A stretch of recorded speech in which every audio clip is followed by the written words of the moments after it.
Hello everybody, Sedrik and Sidra here, CR Wrestling Commentary, and we will be doing a scathing review on AEW, and honestly, this most likely will be our last review of AEW, except unless it's something that you want us to review or you want to know our thoughts on a particular segment or moment, a spot or something. Just let us know who it was and what match it was. We'll check it out and try to review it in depthly or whatnot, and talk about it. We want to try to please the fans instead of just we make this and you deal with it. Okay, so the show starts off, and we're just talking about the stuff that stuck out the most. We're not gonna review like deep matches. So, all right. So, Jay Lethal's group, they're fighting Darby Allin. Yeah. And Lethal, at one point, this is the epic part of the match where actually it was two parts. Darby and Lethal set up for a back body drop. Darby's light. Lethal and Darby both did not do this so well. When I have watched others that do the back body drop, that's when they come off the ropes. Sometimes they'll do what's called a shoulder throw. They'll dip with their hands on the knees, on their own knees, and then they'll lift up, and then the person go flipping over. Sometimes they'll throw that shoulder up real high, which gives it the name shoulder throw. The back body drop or big back body drop. If you want to know, back body drop is just what it is, and then big back body drop is usually by big wrestlers or giants or something like that, or the elevation of it. That's just to let you know. All right. So Lethal posts up and tosses him up more like setting up for volleyball. That's what that looked like. Or he's going to do what, sad to say, I can only go on the Fire Pro name because I don't know what it's called outside of it, but it's called the lift whip, where you toss him up and let him fall flat like a pancake right in the ring. Okay. That's normally, one of the two things that happen. You've seen at some point there's the mistake where it was going for the flapjack and someone flips over without realizing they're supposed to land flat, and they fall right on their neck while the opponent is still holding onto their legs. Bad. In this case, Darby was pushed into the air, and at the last second he realized, oh crap, and you could see him swimming in midair to flip himself over. And Lethal saw it, and you could see him just quickly push Darby as quick as he could by his abdomen to help flip him over. And Lethal turned away kind of like, I don't want to see this train wreck. That's how it looked. So Darby landed almost completely vertical. He landed on the top back of his shoulder, also on the side of his head. But from what we could tell, and we wasn't using something where we could do like quick pauses and whatnot, but it didn't seem like his head craned in one direction or another. So that was good, but I hope they don't ever do that again. Yeah, because it was scary. It was very scary. Lethal next time needs to get a little deeper, get him at, a little bit lower on the thigh and flip him up, instead of just that setting, like literally push him up. Lethal is a freaking professional. Look, it's the law of averages, everybody. At some point, something bad's going to happen. Yeah. It's the law of averages. Darby Allin, Jay Lethal, they went well. They worked well together. Lethal's teaching them, I hope. Darby's listening, I hope. So it wasn't some kind of indie-rific situation. No, this was just... Yeah, it was just a thing. Yeah. So they've done this so many times. You could tell this was just a thing. All right. So law of averages, maybe is out of the karmic ether, and nothing like this will happen again. They're professionals. They know how they're doing this. That was just some crap that happened. Darby did a tope suicida through the ropes onto Satnam Singh and bounced, and Singh kind of shoulder blocked him off, like chest bumped him off. But he didn't have to put a whole lot into it. And he bounced off like a ball and hit the floor. It was beautiful. It was incredible. That was great.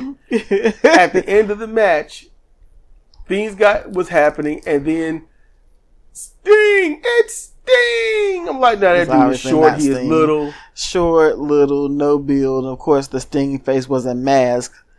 Sting doesn't have to put a Sting mask on. He's Sting. Somebody's loving 1998. Oh, my goodness, yes. So, that'd be Tony Khan. So, he gets in. He attacks Darby Allin. He messes him up. They're all together like, yeah. Mm-hmm. And then the big reveal, and the crowd was so like, what? Huh? I loved that. Because here's the thing. It's to tell you, just because some people know you don't mean everyone know you.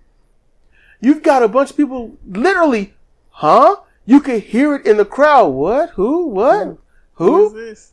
Who? Yeah, who's this guy? I swear he's never been seen or AEW at all. They're like, is this guy something with a C from the factory? Yep. Who?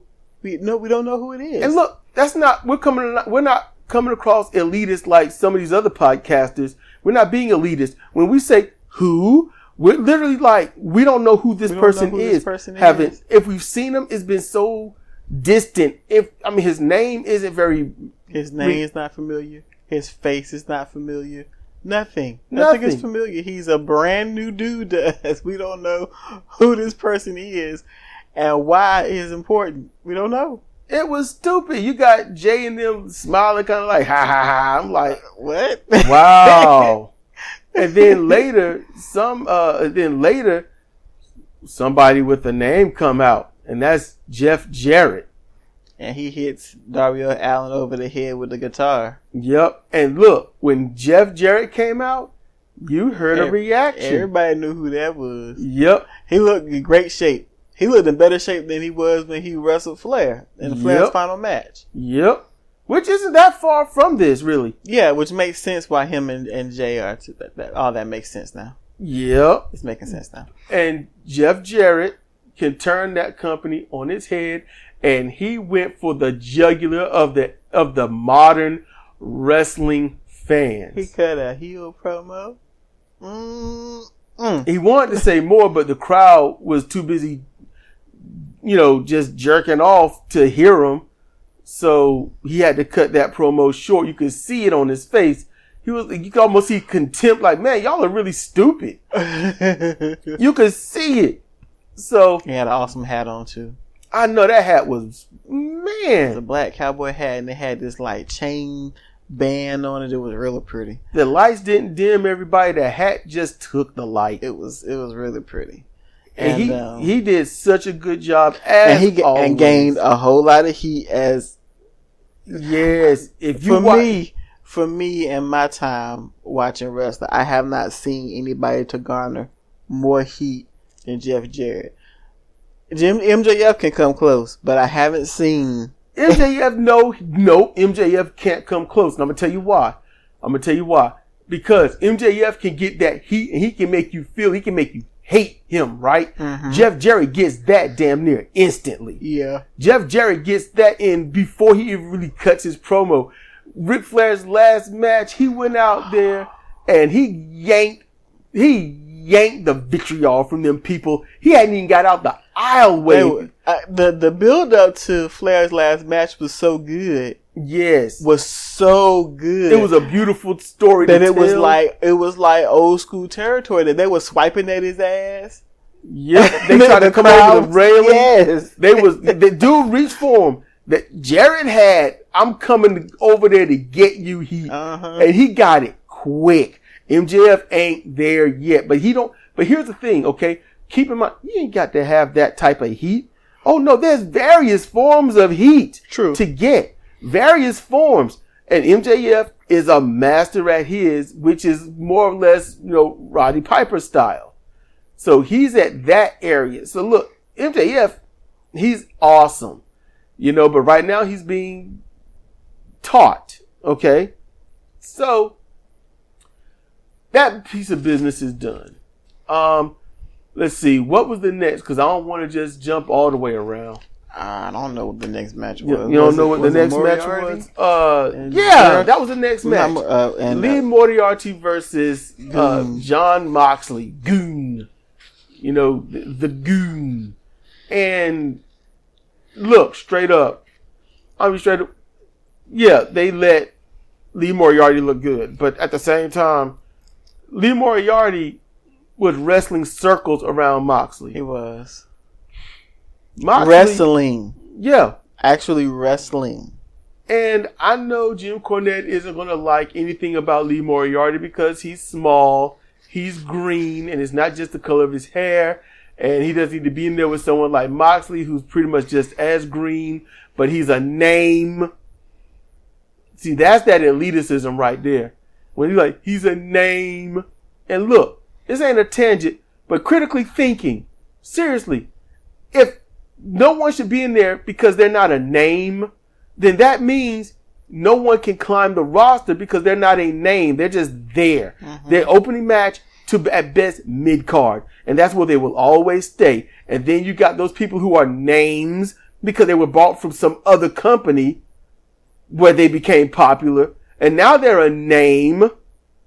And then they could go there and always stay in the main event. And just like WWF at the time had the same 5 guys main eventing every single pay-per-view and throwing the title around with the same 5 guys over and over. Dudes wrestling over and over.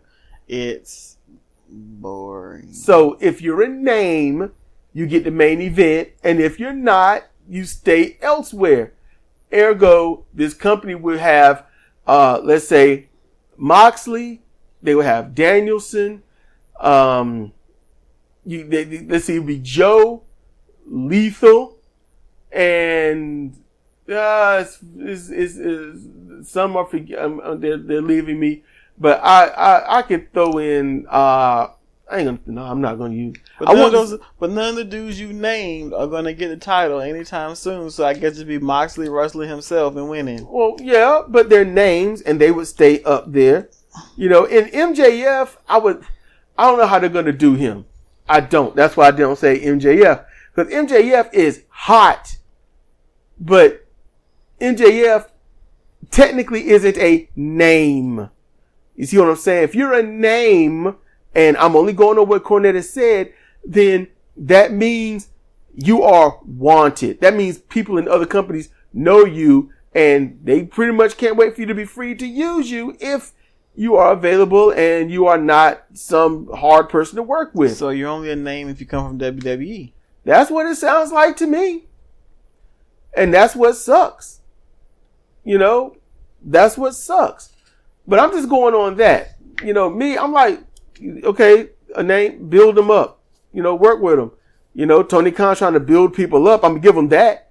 He's trying to, but now those people are getting cut off at their knees by the people that don't want to lose their spot. So the politicking is epic. So there you go. Daniel Garcia was getting I'm not a fan of Daniel Garcia, but people was liking him. They enjoyed the fact he was going to be a pro wrestler, not a, sports entertainer, that kind of thing. He wrestled and didn't talk. Yeah. And the people was like, you're a pro wrestler. And then all of a sudden he goes back being under Jericho's foot. And now where is he? He was getting popular. He was becoming a name that people wanted to know. But even if he did just say, I'm going to be on my own and not with anyone, it would be right back where he was, where they cheer for him because he's a wrestler, but they're not going to cheer for him because they love him or hate him, whichever cheers or jeers. So that's how that go. But Lee Moriarty, he did well. I liked what I saw. Mm-hmm. I like his approach to a lot of what he was doing. I like that. I didn't like the no selling of the suplexes and whatnot, because those are some epic suplexes that they weren't selling. So I'm like, come on. But I get what they're trying to do. They just don't need to do it. They didn't need to do it because someone as big as Moxley suplexing Lee Moriarty, he shouldn't no sell that. I can see Lee Moriarty suplexing Moxley and Moxley coming out of it a lot faster, but not just saying, nope, not affected. You know, the power up thing. You know, it's just, I mean, I just think it could be done better than that. You know, I wish they do the suplex and somebody roll out the ring and recover. You know, just stay away from the opponent while they get their bearings. I'd like to see that for once. That'd be cool. But yeah, you know, Moxley won. Yeah. And then, let's see, we got, oh my God. Now, yeah. Okay. The whole controversy, the whole thing with CM Punk, the Young Bucks, and all of that. Okay? We know what's happened. We know what's going down. If you are a modern wrestling fan, you hate Punk and you think he caused all of it. And if you are a professional wrestling fan, then you think that the Young Bucks and Omega started it and all that. And if you are somebody that just doesn't care about either of those things, and you just look at what happened and listen to what happened and the injuries, then you're like, oh crap. Clearly, just on its face, Punk didn't start it. But like we said before, when someone tells you, we're beyond apologies now, and, you know, I work with children and I'm sick of this, and if you got a problem with me, hey, come see me and we will talk. We are beyond apologies. Come see me if you got a problem with me. That's an invitation to a fight. Mm-hmm. And they showed up. And that's what happened. Knocking the door in or whatever happened that busted up a dog's face a little bit, making him loosen 2 teeth. And then, you know, the person that's injured with a torn tricep is already sick of you. Come in after exposing everything that happened with Colt Cabana. And now all of this is going on, and the Bucks is like, we're putting out feelers for the WWE, who would never take them. They would not be taken. Kenny Omega would not be taken. That's just clear. All right. Jericho is top dog, so I thought he was setting himself up to leave. I'm like, nah, he's top dog and getting paid a lot of money, and he technically barely has to do anything, and he's politicking perfectly to keep his top spot. He's going to be where he is. He's not going to leave. He's not going nowhere. So, in order to spit in the face of justice, decency, and let you know whose side Tony Khan is on after suspending everybody, even those that has to go and save their wife, okay? Fire that person, you know, that saves his wife. Yeah. And now he brings back Colt Cabana. All this started because Colt Cabana left and everybody blamed CM Punk. And then you're going to bring the dude back. No, it's not Colt Cabana's fault, but it craps on everything that CM Punk went through. It craps on everything that he's going through. It's crapping on everything that is known in the public ether now. It's literally a slap and a spit in the face. You know, as Cornell would say, just pissing his mouth while he's down there. So, yeah, right now, CM Punk, he's not going back to AEW. That insult is too high. Mm-hmm. Literally, that's too high to forgive. That's too high to forgive, and Punk is not coming back. If he do, I will be surprised. Very much surprised. I will be epically surprised.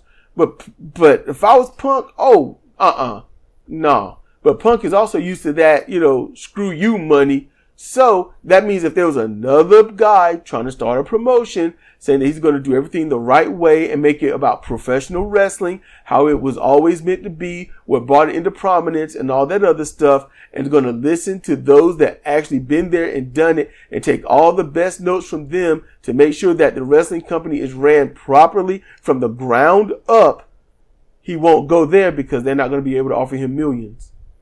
That means he done shot himself and another company in the foot that's going to try to actually do things right.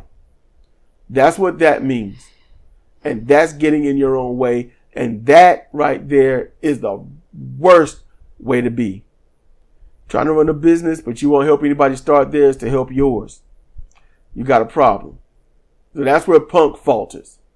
But outside of that, if he sued Tony Khan for this, yeah, I wouldn't blame him. Now, how could he? I don't know. But if there's a legalese way to do it, if he don't do it, then he probably don't want the headache or something. But man, I would be livid. I'd be like, you talk to me, I'm going to bust you in your face. It's that simple. And then to make it so bad is, okay, Jericho's like, I'll wrestle any former Ring of Honor champion. There's so many. You could wrestle Jay Lethal. And beat him. And the one who shows up is Colt Cabana. We know Jericho's going to win. Okay? But in the very least, you could have chosen somebody that you might think has a shot at it. Yeah. Colt Cabana gets out there and everything, everything that Cornette said about him just showed right up. Now Colt looked good. Straight up, I'm keeping this real. I am real. Colt Cabana looked really good in the beginning. He did. It looked like it was going to be just straight up good wrestling. So as much as the crowd was like, what the hell are you doing here? They was also kind of like, you're against Jericho, or, well, you know what? You're a wrestler. Yay. And you could hear it. Colt Cabana got the people behind him, but he was wrestling. He was doing great. And then here we go with the contrived stuff looking stupid. And he drops Jericho from the top rope and he plummets to the ground. They're in a heat. That looked bad. And trying other spots in the ring, trying to clothesline Jericho over the top rope. Couldn't do that earlier. And then Jericho had to literally put himself into position so Colt Cabana could do that Superman dive, which would look all right if it was used like like a power bomb, and then while the dude's legs are still up, he jump on him real quick instead of having to set up here I go, I'm going to run. It just went downhill and indie. That's what happened with that. It looked terrible. Jericho won. And that was cool. All right. That was all right. Keith Lee, Swerve, and, what's his name? Ross. Huh? Rick Ross. They in the thing, and I like how Keith Lee was like, you're doing all these bad things. Then it's like, who's holding the camera? He's like, don't worry about that. He's like, we're celebrating. And look, Rick Ross, man, that's a heel because he rubbed me the wrong way. Mm-hmm. Because it was, he's the whole, we're being positive. Don't bring up that negative stuff. We're being positive.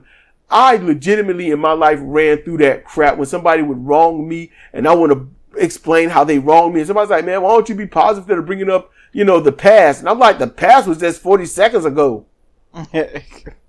I mean, seriously, I would say the past 40 seconds ago, if you did it to you, what would you be doing? Would you be fighting or trying to talk it out? You'd be fighting. So when I bring it up, because it's me, why bring up the past? Why ruin the moment? So yeah. And that's legit. So what happened there, man, is believable. It rubbed me the wrong way. Screw them people. That's how I feel. And then you've got, Billy Gunn's birthday.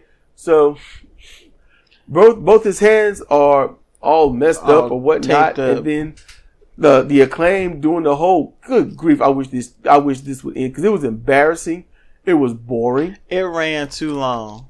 They should have got him out there. It's his birthday, everybody. We got somebody in the crowd. Hey, somebody's got a gift. They got a gift. Go out. Hey, look at this. This is great. Look at these scissors. This is amazing. Awesome. Get back in the ring. Hey, we got gifts of our own. Do it quick. Get it done. It could have been over after he got the gift from the crowd. It could have been. Because then they got stupid. Okay, then they got a trophy. And then a certificate of adoption. That was so stupid. That was dumb. And the crowd, sign it. I was like, man. Who's getting adopted? Who's getting y'all adopting daddy ass? Nope. They signing a thing that they got. Adopted by him. Yes. So he didn't even know that he was adopting them. Yeah, it's dumb. It's dumb. And then his sons come out. Hey, where are your sons? And he's like, no, these are my sons here. I'm like, this got Billy Gunn written all over it. And then Morrissey comes out and levels everybody. Yep. And then his sons run in the ring and they do a little beating. And then FTR comes out and chases off 3 dudes out. Yeah. And then that was it. Yep, FTR who got annihilated and buried last week. They threw everything and 18 kitchen sinks at Swerve in Our Glory and lost. It was still a great match. Yeah, you can tear it apart and it's like, oh crap, that sucks. But no, being in the moment, watching that match, I still say that was an amazing match. Just take off the insider glasses and just watch it. It was great. Still a 5-star match to me. But insider glasses on, I would reduce it to like a 3, something like that. But then listening to Jim Cornette, I reduce it to like a 1 or a 2. But take all that away and just watch it without any knowledge of how things should go or could go and whatnot. It's a 5-star match. And that's, I enjoy both teams a lot. I just didn't feel like tearing it apart. So that's why I stick then and as I do now that match was awesome, that I could watch again. And I could watch it again. I'm not going to change from that because I just wanted something to be awesome from teams that I like.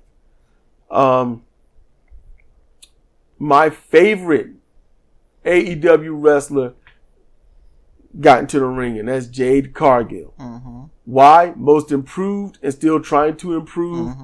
Mm-hmm. She had another run-in with, what's her name? Marina Shafir. And then I like that Nyla Rose came down there with Vicky Guerrero. And was doing commentary on the ramp. Yep, y'all got the night off, and they're like, "Yeah, you know what? Our jobs are secure after hearing this." That was and funny. She was taunting. Nyla Rose looked good in the belt. Yeah, Nyla looked taunting the hell out of Jade, and Jade was having to ignore it and keep whooping up on Marina, which is what happened. Would you be mad if I cheated on you with Nyla Rose? Yes. Damn. Why? Because you cheated on me. Yeah, but she's pretty. Shouldn't that count for something? No. What if I didn't mean it? What? Have you gone dumb brain all of a sudden? What if I did it for us? How is that for us? Because it makes me happy when I come home. I'm happy, so there's no arguing or anything, right? No, you. I do it for us. You be happy until you wake up with severe bruising and what breaks. What if it was a mistake and I didn't know it, and a mistake and you didn't know? Did you trip and fall in it? Well, I was out partying, chilling, and drinking. She was nearby. One thing led to another. You don't drink. One thing leads to another. Okay, have you gone dumb brain? No drinking, no party. Okay, it's just that we was chilling, hanging out, and then we did a little something. Have you gone dumb brain? So none of this is working. No. Sorry, Nyla Rose. She won't go for it. Stop emailing me and twittering me and stuff. If you want to go out with Nyla Rose and do a little something, fine. Just don't come home. See how simple that is? Well, what if you get a cut of it, though? A cut? Yeah, what if you get a cut of it? A cut of what? Money. Favoritism or something. Favoritism for what? I don't know. What? I mean, I'm cheating with her, and then I can send you $50,000 every, 3 weeks or so. $50,000?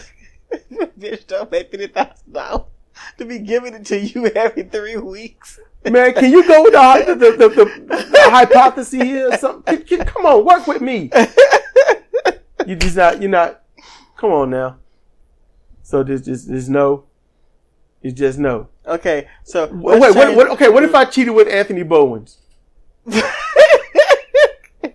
don't know how you. All the same stuff. Let's go through the gambit. All the same stuff, but it's Anthony Bowens. You're not gay, honey. Just what? What if? What is it? And look, and you get $50,000 every few months because you cheated on me with Anthony Bowens. Yeah. Is his name Anthony? I don't give a damn. It's the wrestler. That's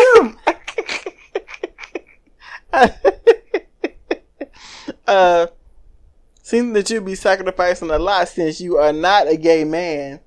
I mean, ask you what the hell you doing. But okay, I will make the most of $50,000.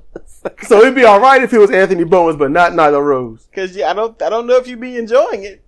Okay. See, that's wrong because with Nyla Rose, I said it wouldn't mean anything, but that won't good enough. You can say it won't mean anything, but your parts are going to feel differently.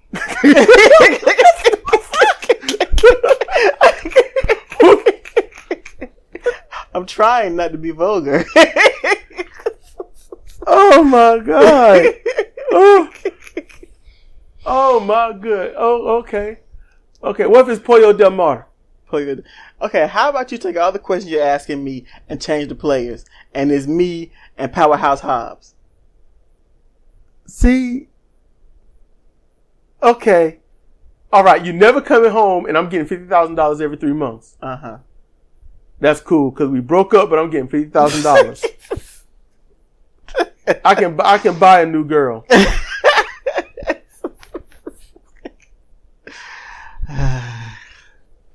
We are way off topic. No, we ain't. Yes, no, we are. It's all good. Yes, we are. It's all good. You know, I mean, yeah, because you know, if we together, he's got to die, and so do you. That's just how life is. You understand? You're not cut out for prison. No, I'm not. So see, this is why these scenarios can't happen. Hell. And then you went to the darn chicken of the sea. Yeah, tuna. What? I don't think chicken of the sea would be interested in you. Yeah. I think Throwbilly Silas would probably try to kill me. I think Throwbilly's got that on lock. Yeah, I think so too. It is what it is. How can she resist that mullet? Oh, hey, that's a big boy. That dude is big. That's a tall hombre. All right. You know, they make a good pair. That dude is huge. She gonna look out for her man. Oh my goodness. Yeah. Oh my goodness. Let's see. Jay and Shafir had it was an all right match. I love how Jay kicked her in the face, but then when she got that butterfly face buster on, that she called Jada, that double chicken wing face buster. I mean, my bad. Butterfly would be different position. The elevated chicken wing into the face drop. As you said, Shafir looked like it's a living. It's a living splat. It was just she was going through the motions. Yep. Because she was just a pawn in this. She could have been anybody. Yeah.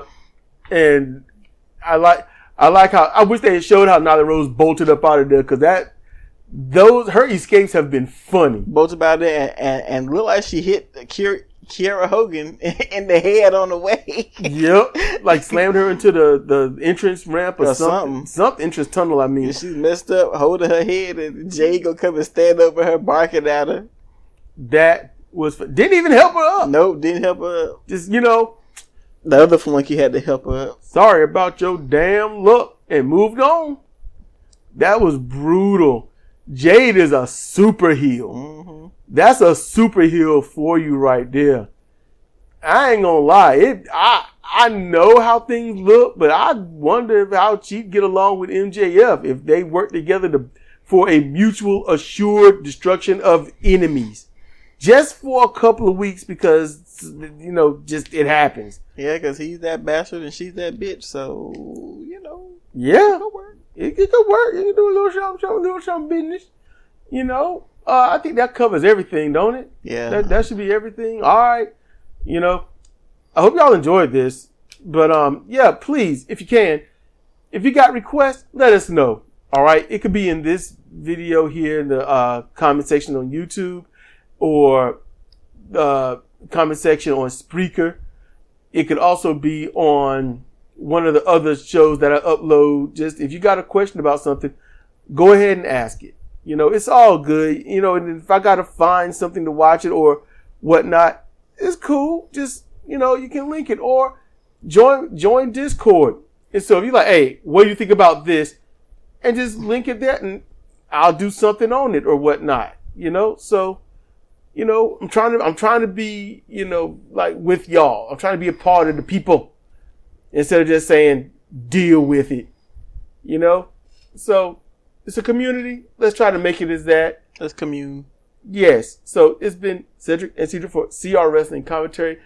Our review of AEW Dynamite. And with that, y'all chill, take care, be safe, and see you next time. Oh, wait. Shibata showed up. And it was nice. He signed a contract, and he's probably going to lose. So, but he should win on Friday. Yeah. And then that's it. The rest of that match meant nothing. Not a damn thing. The ending was cool, but everything before that sucked. So, see you next time.